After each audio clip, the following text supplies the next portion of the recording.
on Chop, the original Guillotine League podcast. Everything you need to know to avoid the chopping block. Chop is brought to you by GuillotineLeagues.com. Hello, everyone, and welcome to the Chop podcast, the Guillotine League podcast. I am Matthew Freedman, Matt at the Oracle, here with you for the Week 12 Tuesday edition. And also, I'm here with Brian Johnson. And as always, we're going to take a look at the 10 most Chop players from Guillotine League, take stock of their rest of season potential, and discuss how we might approach them in those all-important Week 12 FAAB markets. Brian.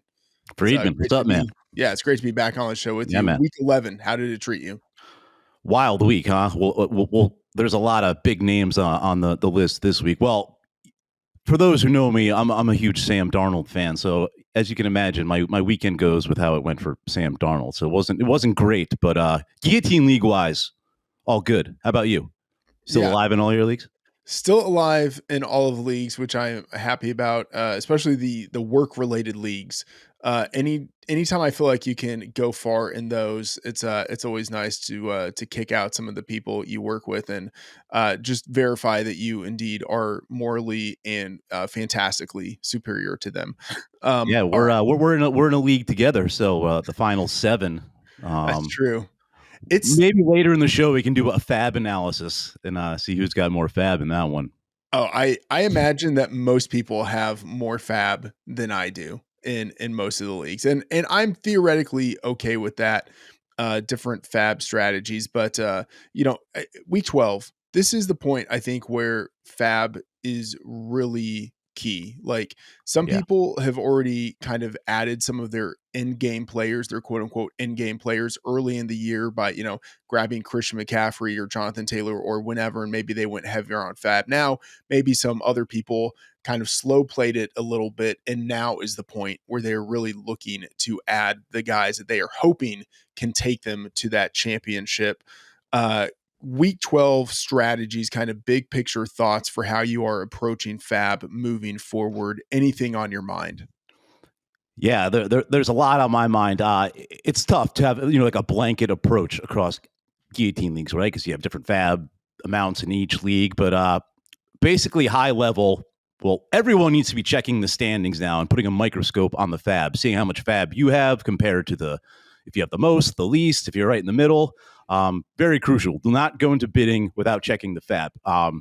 Now, if you're one of the richer managers in your league, you definitely want to check to see who the next highest guy up is, or girl, in terms of FAAB, because right now you control the board, and there's nothing better than controlling the board in the Guillotine League. And that kind of leads to my next point, where this season, Chop players are available throughout the duration of your league. So everybody needs to conserve at least $20 towards the end of the year. Because you can still acquire players for $0, and the deeper you get, the player pool is going to be richer. But if you've got $0 and one guy or girl's got 8, and they're grabbing everyone for $1, there's nothing worse than that. So everyone conserve money. If you have $20, $25 left right now, you're not spending. Sorry. Even if you have 100, 150 even, you really should not be spending unless you're filling a glaring hole. I'm not going to use the other G word when it comes to hole in football. I cringe every time announcers say that. I think you know where I'm going with that one, Freeman. I'm not going to use the one that rhymes with vaping. Glaring hole in your roster. Only reason you should be spending FAAB if you're like $100, $150. But yeah, again, if you're the rest, it's anecdotal how much you have. Well, I think when we get into these top 10, we're going to do 11 players this week. I think we should view it almost from what percentage of your FAAB you should be spending, if that makes sense. Feel me on that one? Yeah, absolutely. Because at this point, everyone has, I'd say there's a wide range of FAAB distribution at this point. So it's not so much like the dollar amounts that you're spending. It definitely is like a percentage of the arsenal that you have left. All right, so let's get into the what you bidding segment, brought to you by our friends at Pristine Auction. And speaking of Pristine Auction, our friend, our producer behind the scenes, Matt Lamarca, I believe that he has some Josh Allen memorabilia that he has seen at Pristine Auction to throw up on the board. So Josh Allen obviously had a breathtaking type of performance. Yeah, he's not on the list this week. Yes, On the yes, he is very much not on the list. And I will say, I know that from firsthand experience because I had a team that had a couple of guys who are on the list, but it did not get chopped because it was carried by Josh Allen. So very fortunate in that regard. So we're looking at 4 different helmets here, signed helmets, Bills helmets here with Josh Allen's signature. Any one of these stand out to you as the one that you would maybe want to bid on? Man, I don't even really recognize any. I mean, obviously the bottom left is like a game helmet they wear. I was hoping to see the old retro Bill one. Yeah. Bottom right, not so much for me. That upper right one's pretty cool. It's hard to see the logo. I don't know. I just got to go with I guess it's classic. The bottom left one. I mean, it's a beauty of a helmet. I would like to again see that old retro Bills helmet. In the old days of Madden, I would always throw those unis on when using the Bills. Basically any retro uni I'm a sucker for, but I mean, I'll go bottom left here. The throwback is great. I do like the very clean white, sort of just like typical helmet that you have there. I do like also the one in the top right that has like the different shades of blue with the silver Bill logo on it. I do think like that is pretty cool. And then I think the signature is also in silver, which that is nice. I think that's cool. So I would go with one of those 2 options there. Of course, you can find those at Pristine Auction. All right, so let's get into the most chopped players from week 11, the 11 most chopped players. Normally we do 10, we're doing 11 this time. And number 11 is Davante Adams. Man, it's a situation where Adams, I would say cleanly, I feel like he's a top 12 fantasy wide receiver, even with Puka Nacua on his team, Brian. Yeah. And I feel like he's probably an in-game wide receiver. Like if you went into the championship week with him as your, let's say your number 4 wide receiver, a guy that you are starting in your flex, I feel like I would be okay with that. But what are your thoughts on him and how are you prioritizing him? Yeah, I'm in full agreement. You kind of took the words out of my mouth, even though clearly the number 2 option behind Puka Nacua on the Rams, Adams still an end game player. And this speaks to overall strategy too. When you get down to the final 2, final 3, you're obviously competing against super teams and you kind of, you do the opposite. I mean, that's a nod to Charge there. In early weeks, you don't stack in guillotine leagues. You got to spread your assets around. You can't put more than one egg in any basket. But you start looking to stack in the later weeks, kind of like it's DFS almost. You got to shoot for the ceiling, and the Rams stack is one I might be eyeing as a potential end gamer. So yeah, but back to Adams specifically. Rarely do you catch a touchdown and end up on this list, but sadly that was his only catch, and it was 1 yard for a touchdown. 8 targets in that game against Seattle, only caught that one ball, but Seattle was a brutal matchup. They will see the Seahawks again in week 16. I don't know if you play Adams in that one, but he's still an end game player, usable in week 15, really starting in week 14 at Arizona, then Detroit, and then Atlanta in week 17. The week 16 is a blocker against Seattle, but again, I'm with you as an end game player. Again, you can't really always throw a bid on a player. He might slip through the cracks, but if you're at that $100, $150 level, you're not going to get him. But I bid about close to the max that I'm still utilizing for end game players at 200. So I'll say 200 on Davante. So that would be like 200 out of 1,000, or like how much is left in your arsenal of FAAB? Let's say, I don't know. I'm a penny pincher, and so I've got over 700 and a couple. So in my case, I would spend about 50% of my FAAB. So I would say, Adams is like a 50, 60% of your FAAB type player. If you're above the $150 mark, I think he's worth that. Again, my end game players, they're all catching passes. That can be running backs, but it's mainly receivers I'm filling with my flex, unless it's an elite pass catching running back. So I am targeting Adams. So I'll be aggressive if I have the funds. Yeah, the encouraging thing with Adams, as you mentioned, is that even though he had just the one catch, he gets targeted relentlessly at the goal line. He's like the goal line back, right? Yeah, He's got a better. exactly. He's worth an anytime touchdown bet in like every week. Exactly. I mean, I would say it's even like those anytime touchdown bets where it's like, does he score 2 or more touchdowns? I mean, because he's always got that within the range of outcomes. So very much interested in Devontae Adams, and it's encouraging that he had, even though he had just the 1 reception, he still had 8 targets. So all of that is great. The next guy on the list, the number 10 most chopped player, Khalil Shakur with the Buffalo Bills. My thoughts, he's not a priority.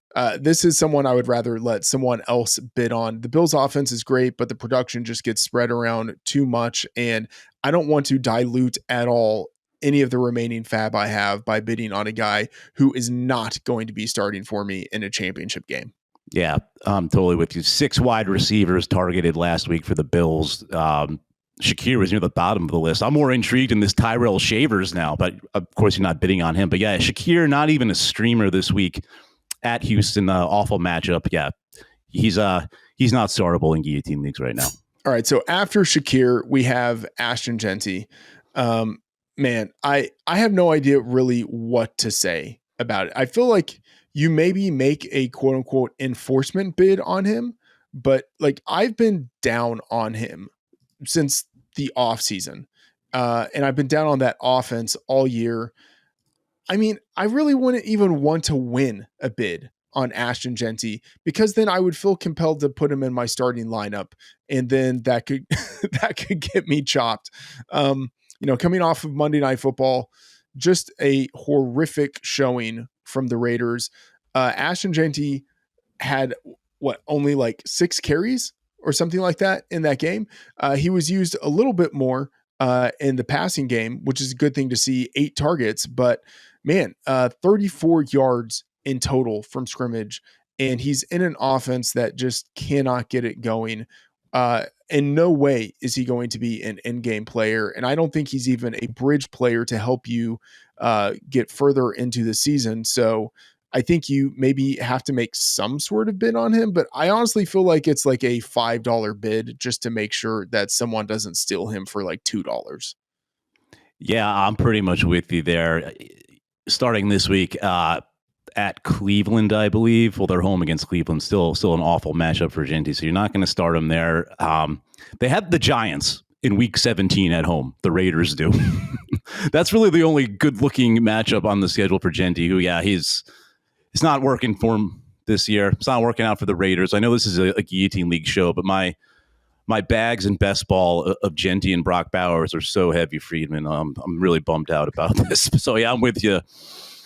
He's kind of just a stash right now, and you can get him on the cheap because, like you said, he's been brutal. From what I'm seeing, he hasn't topped 100 combo yards, scrimmage yards, since week 5. That's unacceptable. I'm surprised he hasn't been on this list more. And we'll probably see him again after this week. I wouldn't be shocked by that. So yeah, $5-10 at most. If you're really needy at running back, maybe like 15. But if anyone spends more than that right now, they're wasting their money. Don't be that person.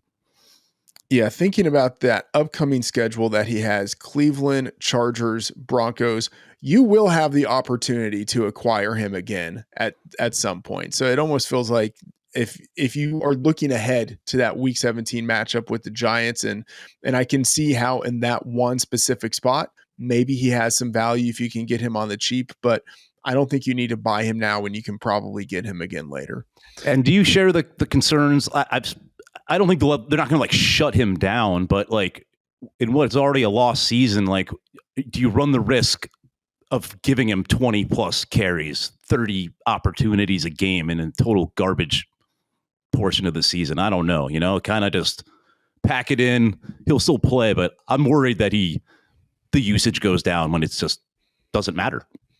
Yeah, that's always a possibility too. I hadn't really thought about that. I feel like they would probably still feed him to try to kind of get into the offseason on a high note, but you really never know with a team that's just absolutely losing and might be with a one and done coaching staff too. Yeah. So you really don't know.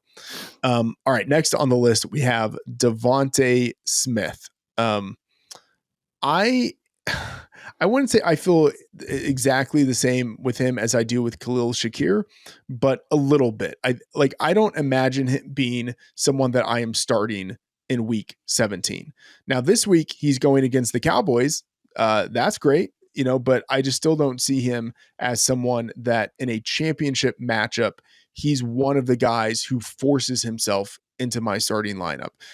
Just within that Eagles offense, there is not enough volume in the passing game for both A.J. Brown and Devontae Smith to put up numbers consistently. And the consistency thing, it matters, I think, more and more as we get into the latter half of the season. You can have some inconsistent guys in the first 4 games of the year. And because the bar to clear is so low, you can survive a guy having a mediocre game. Mm-hmm. You can't really survive it at this point of the year. And Devontae Smith on his own, I think he's a good player. He's certainly not a mediocre player, but the pass offense that he's in is very middle of the road, and he's still the number 2 wide receiver in that offense. So he's someone I'm certainly not prioritizing.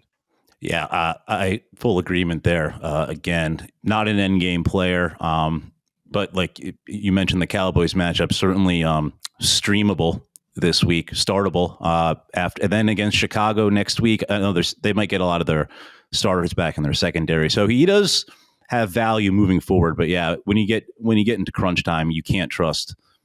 I don't know if you're going to be trusting even Saquon Barkley in weeks 15, 16, 17. We'll see, but it's certainly not Devontae Smith. So. If you need a wide receiver, certainly this week, and you could use one, and for a flex player for that matter, I don't trust him outside of this week. I'll start him this week at Dallas, so I'll make an aggressive streaming bid. I bid like $15 on him maybe if I had the money, but yeah, with you, don't break the bank on Smith. He's still kind of a spike week player, which he always has been throughout his career. He was a little more consistent this season, but last week was a grim reminder of the floor for Smith. Yeah. So going from Smith, someone we're not prioritizing, to Jamar Chase, who I feel like is someone I really want to prioritize.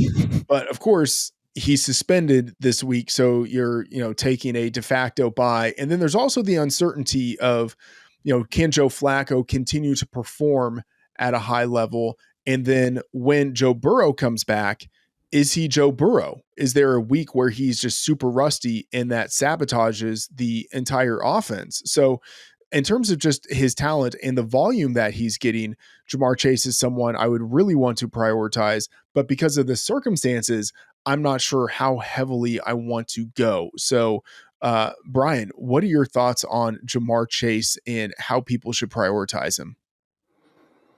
Well, I'm still just kind of shocked by what he did. This is unprecedented from a fantasy football perspective, especially Guillotine Leagues, where a player of his caliber takes himself out for a week for. Has the appeal been officially shot down? I heard he was appealing this, saying if he was intending to spit on Jalen Ramsey, he would have spit in his face. I don't know if you heard that. I don't think that's going to hold up, Jamar. So this is crazy. Yeah. So an additional bye week. This is basically a bye week. I have the same concerns you do. Do we want Burrow coming back? Because Flacco was feeding Chase incessantly. It didn't work out last week, but I'm looking ahead at the schedule. Week 16 at Miami, then week 17 against the Cardinals at home. Those are nice matchups, and I still think Chase is an end game player. Since you're not playing him this week, though, you can't breach that 80% of your FAAB range, which is kind of what he would garner if playing this week. So I got to dumb it down to 50%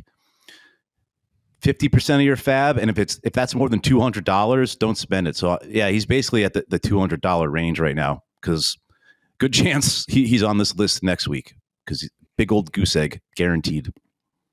Yeah. It feels like, well, not in your lineup, but obviously don't start him. Right. You know what I mean? I'm of two different minds with Jamar Chase. So on the one hand, I feel like, this might be an opportunity to kind of get him maybe a little bit on the cheap because of the suspension, because of the uncertainty with his quarterback situation. And then on the other hand, I think Nah, there's always going to be someone who's going to bid up for him. Like someone is going to see the name Jamar Chase and think, "Oh, this is a guy that I want on my team, and I've got the fab to do it. I'm going to go get him." So I kind of like the idea of, oh, maybe I can get him on the cheap, but I don't think that's actually going to happen in reality.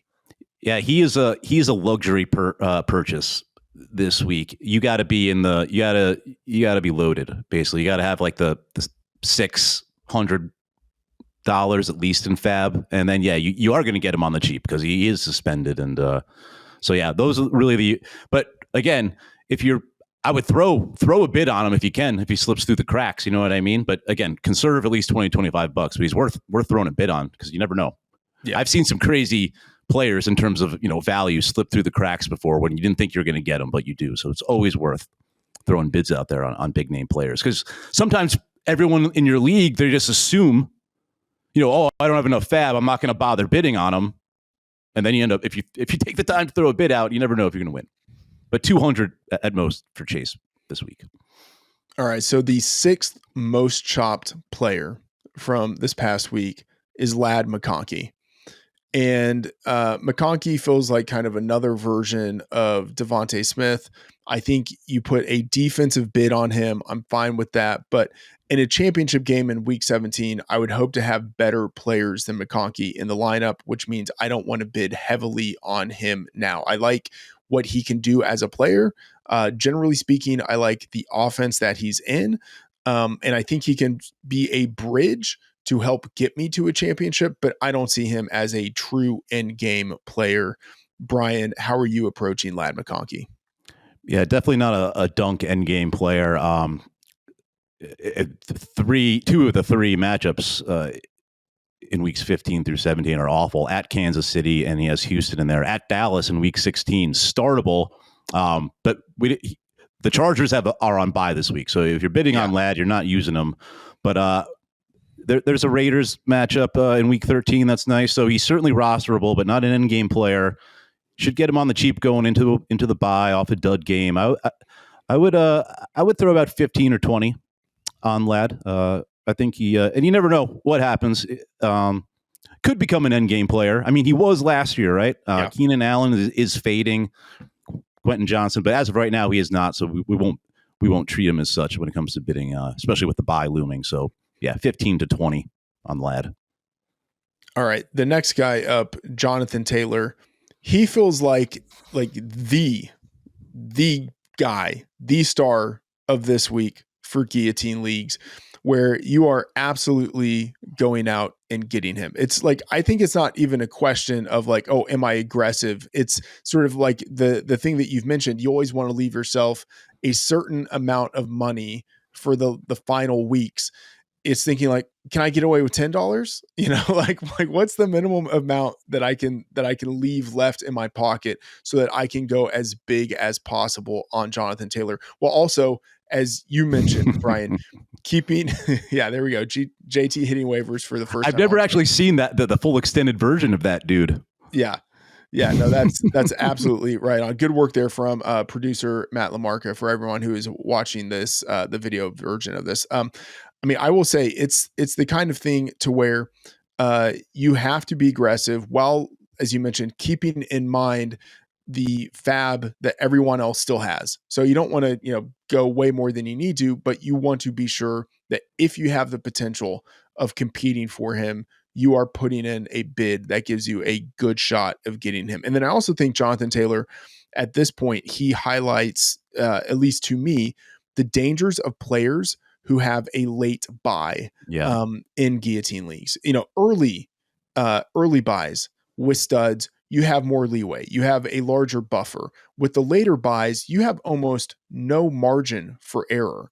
And so Jonathan Taylor, as great as he has been to this point in the season, and the fact that he has carried everyone who drafted him in Guillotine Leagues to this point, now, because he was on bye, he got 20% of those people chopped. And it's not like he got them chopped. I guess they got themselves chopped by not really accounting for the buy properly. But it just speaks to the dangers of the late buy in Guillotine Leagues. And now here we are for the people who have survived. They have the shot at Jonathan Taylor. I'm imagining that this is you shoot the entire FAAB at him. But what are your thoughts, Brian? Yeah, we had a feeling we would see him on this list this week on last week's show because, like you said, he's just almost single-handedly has been able to carry teams in a Guillotine League, and some of those teams probably got complacent. They're like, "Oh, this is so easy. Oh, I'll do the 1 week." But you need to cushion.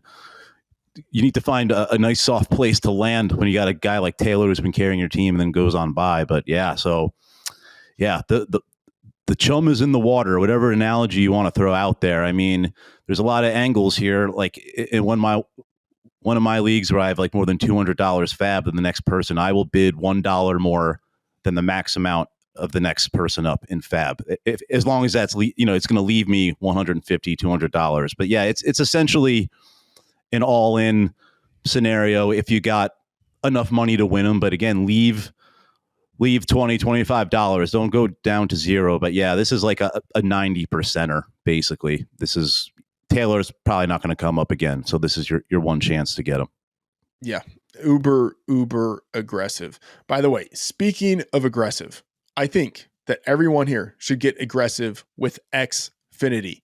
If you call yourself a sports fan, you got to have Xfinity, all the games all in one place. They have the Sport Zone where you can get every pro football game and over 1,000 college games with highlights and alerts all in one place. There's the multi-view where you can be in up to 4 stadiums at once. There's the Xfinity fan view with live scores, odds and stats all in one place, all personalized for you. And then, of course, there is the stunning Xfinity Enhanced 4K and the voice remote, which makes watching football literally as easy as saying football. I swear, just reading this ad makes me want to watch a football game right now on Xfinity. Learn more at Xfinity.com. Restrictions apply. New residential customers only. Taxes and fees are extra and subject to change. All right. The number 4 chopped player from this past week is Lamar Jackson. Now, I will say that he is an end-game quarterback, right? He is like, if you're going to spend on a quarterback, you're going to think about who do I want in a Week 17 championship game. There are 4 to 6 guys potentially on that list. Lamar Jackson is on the list, but I have a feeling he just might pop up later, and then maybe I can add him then. And if I don't get him then, that's fine. Another quarterback I like will probably pop up. So I think this speaks to the difference between quarterbacks and the other positions. With a quarterback, I like Lamar Jackson. I just don't feel compelled to spend to get him. Brian, how are you approaching Lamar? Yeah, certainly don't feel as compelled as I would have in past seasons. And honestly, I doubt he was on this show last year. But he's been on quite a bit this year with injuries, a bye week mixed in there, and an absolute dud last week at Cleveland. It was a tough matchup. Pretty good matchups on the horizon at home, back-to-back against the depleted Jets defense, then the Bengals, and then Pittsburgh, then the Bengals again in Week 15. And what's great is, the Ravens they're in playoff mode right now, right? They got to win every game. So, but man, yeah, like Jackson etched in stone endgame player, right? Now it's kind of like just on the whiteboard to me. Maybe in permanent marker, but you can still get it off with some Windex. I'm a little worried about Lamar. And like, if we're talking true endgame Week 17 at Green Bay, I don't know if he's definitely startable there, but I like the next 3 of the next 4 games. Odds are you don't have a better quarterback. There's only a few out there, even though he's been ice cold. So I'll be aggressive on Lamar. He's still got the rushing upside, of course. Depends how much you need a quarterback. If you absolutely need a quarterback, I would go about $30 on Lamar, but don't go higher than that because the value is just not there where it was in the past. He's almost a replacement level player when we get down to the final 4 or 5 teams. I think if you play the matchups and some quarterbacks are emerging this year, that Lamar is not just a guaranteed end gamer, but right now he is. So, but I'm at like 30 to 40. That's it. Yeah.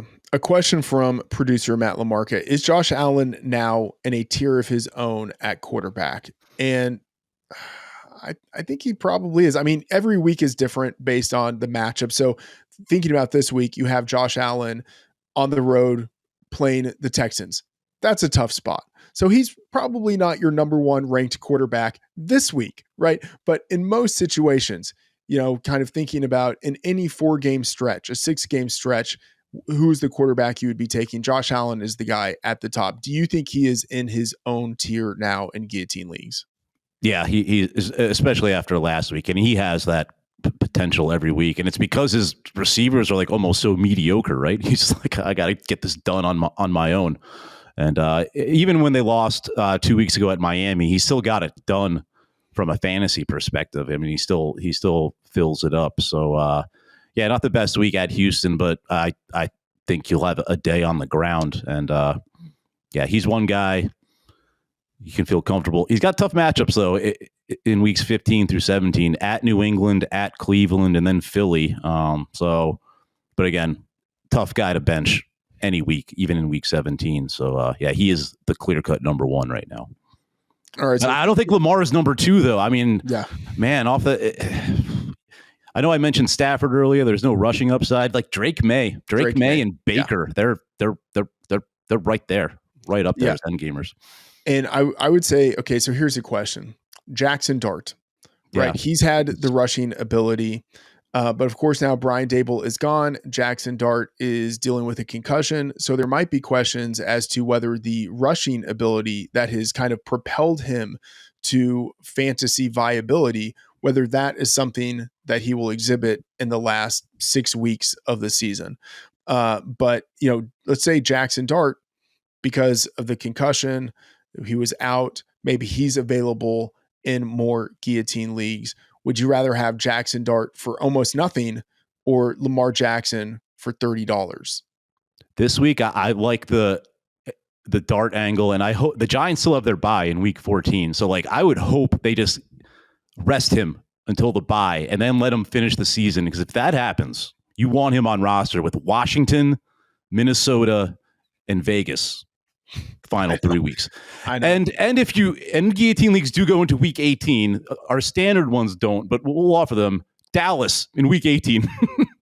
Yeah. For Jackson Dart. But yeah, he's gotta stay on the field. And I think they'll put him back out there one more time, but a lost season for the Giants too. But he's worth the stash right now. Even I don't know if you have to go out and get him now because with the bye week, but if he's cleared, go get him. He's an interesting guy. He is someone who you might be starting in a championship game if healthy, because he's insane. The rushing upside with him it blows my mind. Everyone's mind.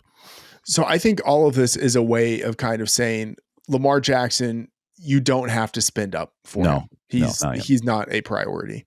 All right. The number 3 guy on the list in terms of chop rate from this past week, Amon-Ra St. Brown. Yes. It's like an unequivocal yes. I feel like I would maybe rather take the shot on him versus Jamar Chase because we know he's going to be playing. We know his quarterback situation.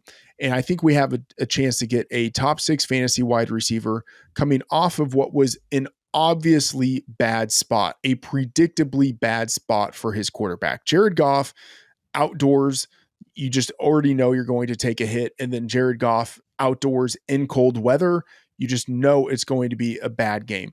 And I think that's not really representative of what we would see from that Lions offense and Amon-Ra St. Brown moving forward. So I want to be aggressive on him. If I can't get Jonathan Taylor, I think Amon-Ra St. Brown is probably the guy I'm looking at is where I want to bid. Yeah, I think I might almost be more aggressive on Sun God than Taylor because Taylor doesn't have that guaranteed receiving floor. And man, you said, we failed to mention when we were talking about Devonta Smith, that game on Sunday night against the Lions was not ideal conditions for the passing game. The wind was whipping. So you mentioned Goff in the Lions indoors. Guess what? That's where they're going to be the rest of the season, at least through week 17. At home against the Giants, then the Packers, then Dallas. 3 straight home games, then at Rams. That's a tough matchup, but indoors. Then at home against Pittsburgh, at Minnesota, week 17. in Minnesota will be a dead dog by then. So yeah, Sun God, 90%er too. And if I'm torn between he and Taylor, I think I would go. He had 12 targets on Sunday night, only caught 2, but again, tough to throw. I mean, he's gonna see double digit targets. I know Jameson Williams is emerging, but he's still not the number one. So yeah, like right there with Taylor. And if I'm flipping a coin or I'm on the fence, I lean Sun God for the PPR angle. All right. Yeah, that's true. The PPR angle really is big in guillotine leagues here. All right. The number 2 chopped guy from this past week, Justin Herbert. Meh. I mean, he's not an in-game guy. No. He's on bye. There's always the possibility that the offense starts to lean a little bit more into the running game. Their offensive line is decimated. I don't view him really as even a bridge quarterback. I am not spending anything on him. No, definitely not. The best part about that game was finding out that Justin Herbert has like basically a twin brother who plays tight end for the Jaguars. He might have scored more points than Justin Herbert just sitting on the bench, and that was a total dud. I always worry about those West Coast teams going east, starting the early games, but yeah, I'm with you. On bye, pass. Yeah. $0, no bid. All right. So the most chopped player from this past week, I don't think is really much of a surprise. Josh Jacobs. And it's not, because he's just a bad player or anything, just, the injury really sabotaged the opportunities that he had there. I'm interested to get your thoughts on this, Bryant, because it is reportedly a sort of like, I wouldn't say a minor injury, but I mean, he might miss a game. Mm-hmm. That feels like the kind of thing that you can weather. And with Josh Jacobs, we know the offense that he's in. We know the workload that he has within that offense. And I think there's the possibility of getting at a discount because of the injury concern, someone who really has a clean chance of being an in-game player. You never know how the injury thing shakes out. And maybe, he comes back in a couple of weeks and Emmanuel Wilson has made it more of a timeshare. But man, Josh Jacobs is an interesting guy. I want your thoughts on him. And also kind of by extension, Emmanuel Wilson, who could be available in a number of guillotine leagues. What your approach is to both of those guys. Yeah, well, hopefully Emmanuel Wilson, if you roster Jacobs, is on your roster already because we pegged him as one of those handcuffs that should be rostered a few weeks ago on the Thursday show. So whether he had Jacobs or not, he should be on roster. But if not, definitely go out and grab him. But yeah, Jacobs avoided what looks to be major injury. They're calling him day to day. They're at home. The Packers are against the Vikings this week, but. Let's go under the assumption he doesn't play this week. Yeah, he's kind of equivocal to Jamar Chase right now, right? If he misses this week, they both have that end game potential. And odds are by Wednesday night or when the bidding deadline hits on Wednesday, where there's not going to be any concrete information on Jacobs' availability for Sunday. So I'm kind of in that 50 to 60% range of your FAAB, maybe a little more because I feel like he's more bankable than Chase will be down the stretch. The touches will be there, and he is involved in the passing game. Jacobs is. So I said 50 to 60% on Chase. I'll go 60 to. I'm going to stop at 60% because if he misses 2 weeks, then it's really bad news. But he's a luxury bid right now. If you feel you're comfortably going to advance this week, and you can afford to stash Jacobs and you have the FAAB for it, I would bid that 60%. The fact that unlike Jamar Chase, there is an injury concern with Jacobs, that does make me a little bit hesitant. Yeah. And it's tough because I'm happy that they're saying it's day to day, because I do think he's probably going to miss this week, but that gives him a decent chance of returning the week after that. But yeah, I'm going to have to think about it some more. I'm not going to be, I think, as bullish on Josh Jacobs, But I also, and I'll say you have a much better sense of the market dynamics in Guillotine League than I do. I will say, I don't know how aggressive my league mates are going to be on Josh Jacobs either, because of Jonathan Taylor, because of Jamar Chase, because of Amon-Ra St. Brown. I think there might be the opportunity to get Josh Jacobs at a discounted rate. Also just on top of the injury, like because of the injury concern. So I feel like we have an in-game player, but maybe people are going to focus on the other guys who might seem a little more certain in terms of their future availability. So Josh Jacobs is a really intriguing player to me, and I'm hoping that there's the opportunity to be able to get him on the cheap just because of the other guys who might be available and also because of the injury. Yeah, those are all great points. And yeah, he is not equivocal to Jamar Chase. I retract that because of the injury. And you've convinced me that I regret spending that imaginary 60%. I would dumb it down to 30 to 40 now. After all those great points. Well said. Okay. All right. Well, I mean, look, it's wonderful to have you on the show as this font of knowledge of Guillotine Leagues, because it's unlike anything else that's out there, especially at this time of the year, with guys like Jonathan Taylor, Amon-Ra St. Brown, Josh Jacobs coming available on waivers, and thinking about, really what is the market dynamic and how aggressive we want to be on them. So great to have this conversation with you. All right. So that was our What You Bid In segment, brought to you by our friends at Pristine Auction, where they have something for every fan. If you are already registered with Pristine, you can use the code FANTASYLIFE when you win an item to receive $25 off at checkout. And if you are a first-time user, you can register using the code FL20 to get $20 in credits added to your account. All right, Brian, before we take off, I want to mention just a few more players who were chopped just outside of the top 10. Okay. Guys like Saquon, Justin Jefferson, Waddle, Puka, Rashee Rice, Javonte Williams, Emeka Egbuka. Any of those guys really stand out to you as, hey, I'm going to want to go heavy on this guy, and here's how I'm thinking about investing? Well, Puka for sure, right? I think we're in lockstep there. Man, Justin Jefferson, big time no now. You can't have any faith in that Vikings offense. And Egbuka hitting the rookie wall a little bit, it seems like, doesn't it, Freedman? I mean, he seemed like he was coasting to endgame status, but really hitting the wall big time. And Chris Godwin maybe comes back, maybe Mike Evans too.